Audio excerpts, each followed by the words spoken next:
We're probably going to be midsummer, but have you taken any further steps as to closer look at what return to school is going to look like this fall for Texas?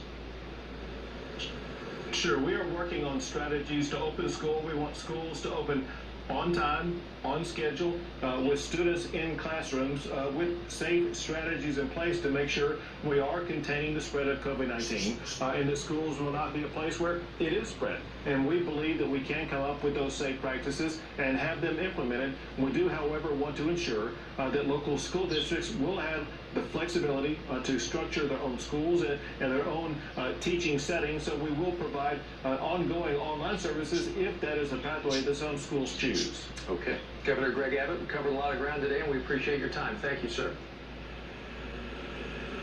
Chauvin faces an upgraded charge of second-degree murder instead of third. The other 3 officers are accused of aiding and abetting murder. And tonight we are hearing from George Floyd's son. And no man or woman should be without their fathers. It was so emotional that we want justice for what's going on right now. Floyd's first memorial service is scheduled for tomorrow in Minneapolis, where he was killed. Civil rights activist and MSNBC host Reverend Al Sharpton will deliver the eulogy. As news of new charges circulates, protests are still rippling through the country and here in North Texas. A live look now in Fort Worth. Hundreds of people are out in the streets. This demonstration started around 3 o'clock today. It is still going strong.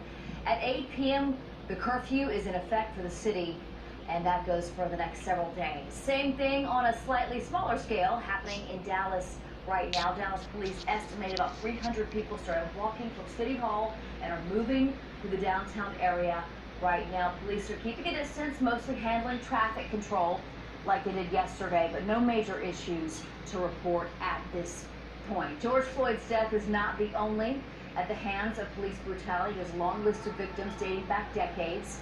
And in 2020, people are still demonstrating for justice and equal rights. Nearly 80 years after the 1960s civil rights movement began. Now calls for reform beg the question, how do we get here?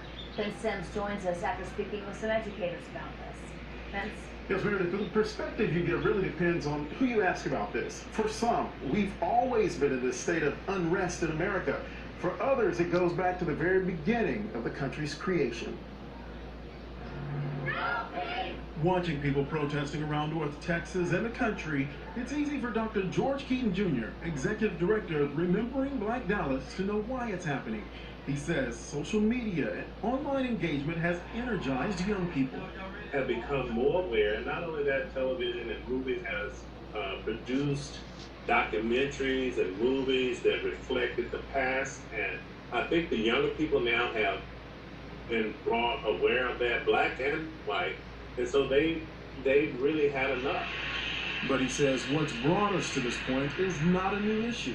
It's really systemic from the very beginning of us coming to this country. The reality is that we have always been here. The very origins of policing in America began with slave patrols in the early 1700s. Dr. Michael Waters, lead pastor of Abundant Life AME Church Dallas, agrees.